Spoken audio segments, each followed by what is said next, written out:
Este é o Filosofando, o seu programa de filosofia e de filosofia espírita que vai ao encontro das grandes ideias pensadas através dos tempos, numa infinita jornada em busca da verdade e do bem. Olá, Márcia. Olá, os amigos do Filosofando. Que sejamos todos muito bem-vindos. Todos que já tiveram algum contato com a doutrina espírita certamente já ouviram falar em reforma íntima, considerada fundamental para a nossa tomada de consciência e decisão de mudar para melhor, combatendo as más tendências. Ela é realmente essencial para a nossa evolução moral. Todavia, estaria correta essa expressão reforma íntima ou seria melhor a expressão autoconhecimento? É isso que hoje aqui pretendemos esclarecer. Faça o seu comentário, dê sugestões, porque o que você pensa é muito importante para nós. Acesse o nosso facebook.com/cforg. Importante também é assistir aos programas anteriores para uma melhor compreensão dos temas tratados, pois eles mantêm uma conexão entre si. Acesse para isso a tvmundomaior.com.br/programação/filosofando. Professora Sônia, então, reforma íntima ou autoconhecimento? Essa que é a questão, não é? Então, Márcia, pensando neste tema, o CEF desenvolveu uma série de artigos e de textos que nós vamos colocar posteriormente no filosofiaespírita.org, que é o nosso portal de estudos, que congrega, além do seu próprio conteúdo, 7 sites de estudos e pesquisas. Então, nesse portal nós vamos inserir vários textos de temas que nós estamos abordando aqui no Filosofando e que foi motivo de reflexão, né, entre a nossa equipe do CEF. A reforma íntima ou autoconhecimento? Há vários anos, convencionou-se no meio espírita, conforme Márcia disse, que para sermos verdadeiros e autênticos espíritas deveríamos praticar, entre aspas, esse praticar, os ensinamentos adquiridos principalmente em nós, no exercício constante de, entre aspas, reforma íntima. Bem, primeiramente a definição de prática não se adequa ao exercício da solidariedade ou da fraternidade, que são sentimentos que nós precisamos desenvolver, pois já se encontram dentro de nós. É um erro que vem se ampliando, crescendo nas casas espíritas, principalmente nos cursos de doutrina espírita. O espiritismo não é uma prática, não é uma praxis, como na filosofia se diz, né? É um entendimento, é uma visão de mundo, é um novo paradigma para a nossa existência. Portanto, o seu entendimento deve desenvolver a compreensão dos princípios filosóficos nos quais ela se sustenta e que nos incentiva a sermos fraternos e solidários.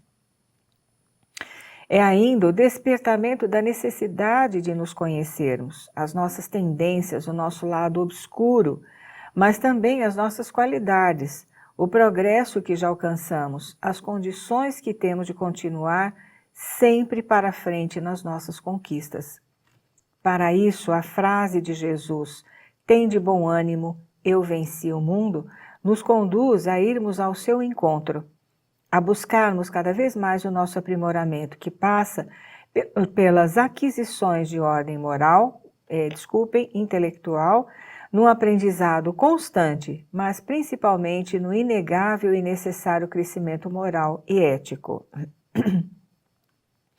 Sócrates, num dos diálogos platônicos, diz: "Encontrei grande quantidade de pessoas que acreditam saber alguma coisa, mas pouco ou nada sabem.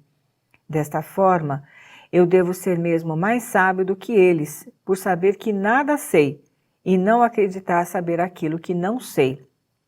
E ele ainda acrescenta: "Só sei que nada sei."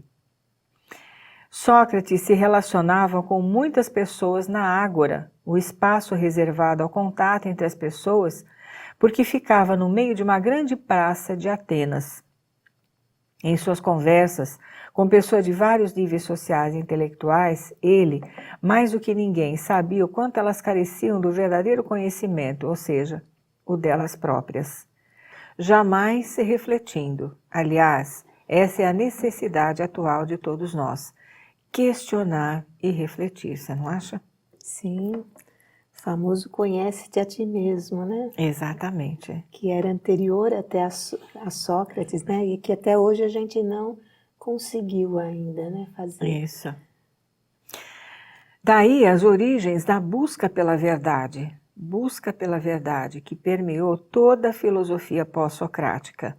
Onde estaria a verdade? No que ela poderia consistir? Jesus de Nazaré, em João, capítulo 8, versículo 32, diz: conhecereis a verdade e a verdade vos libertará.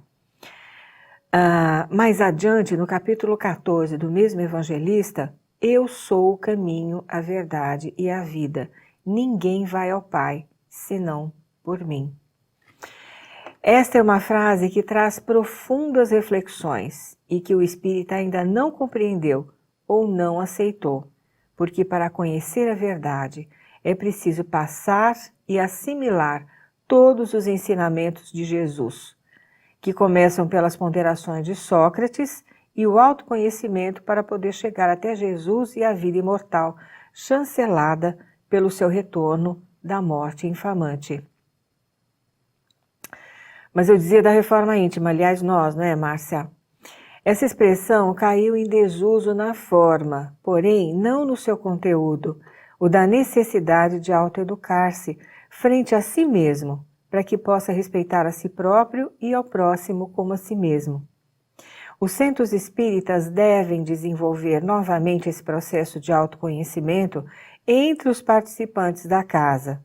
O que vemos hoje é a quase total ausência de respeito mútuo entre seus participantes, numa contravenção flagrante dos ensinos de Sócrates, de Jesus e da própria doutrina, que diz: o verdadeiro espírita se conhece pelos esforços que faz por dominar e educar as suas más tendências.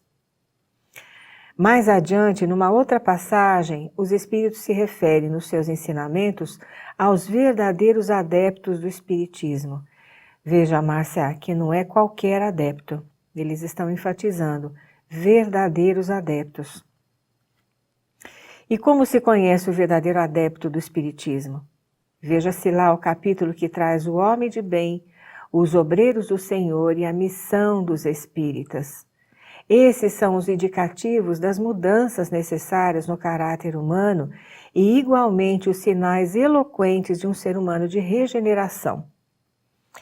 Voltando a Sócrates, imbuído pelo preceito délfico dos 7 sábios antigos, Sócrates elegeu para si mesmo e para aqueles a quem dirige os seus ensinamentos a busca pelo autoconhecimento, além de esculpi-lo em sua filosofia, inaugurando assim o grande ramo da moral para os seres humanos. Esse foi um grande ensinamento, não é, Márcia? Sem dúvida, e mudou o rumo da filosofia, né? Que agora se volta para o homem. Isso. As questões morais, do belo e do bom, né? Exatamente. E depois a completude de todo esse ensinamento com Platão, né? Para Sócrates, a virtude e a verdade nascem da própria alma, sendo a filosofia um instrumento capaz de estimular o exercício desses valores e trazê-los para a vivência diária. Portanto, temos tido todos os estímulos necessários à nossa mudança interior. Estímulos esses que nos capacitam à vivência cristã e espírita. Lembremos-nos do Sermão do Monte, por exemplo, que traz todas as características para que desenvolvamos em nós o reino de Deus.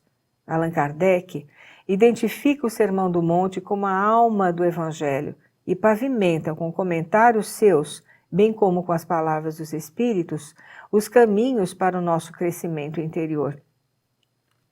Em O Evangelho segundo o Espiritismo, a doutrina espírita propõe a caridade como um instrumento eloquente de vivência e de convivência com o próximo. Sócrates era e é um bem-aventurado, pois saiu do fundo da caverna e consagrou com suas palavras e ações eloquentes a verdade, que com Jesus tomou rumos iluminados com suas palavras e exemplos, o perdão, o amor ao próximo, o repartir o pão, o óbolo da viúva, histórias como a do fariseu e do publicano, do filho pródigo e do seu irmão invejoso, do samaritano e da mulher pecadora. São muito mais do que apenas registros históricos ou teológicos. São parte de tudo que Jesus sempre quis transmitir e que teve a sua mais precisa e clara explicação com o Espiritismo. Emmanuel, no livro O Consolador, enfatiza a proposta de Sócrates e de Jesus quando fala de serviço de autoiluminação, que compete a todos nós.